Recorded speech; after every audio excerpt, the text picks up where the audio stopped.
coil spring support ng Toyota Wigo, kasi yung may-ari nagpalit ng gulong na medyo malaki, kaya ayan, nagpalit din siya ng coil spring support. Medyo makapal na, 1 1/4 na ang kapal niyan para aangat yung kaha.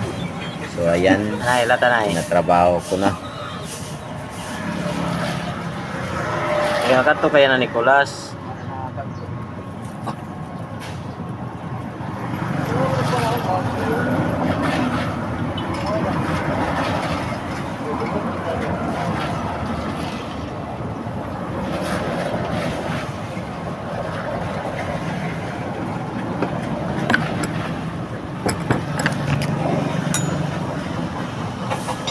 So ayan yung finished product natin.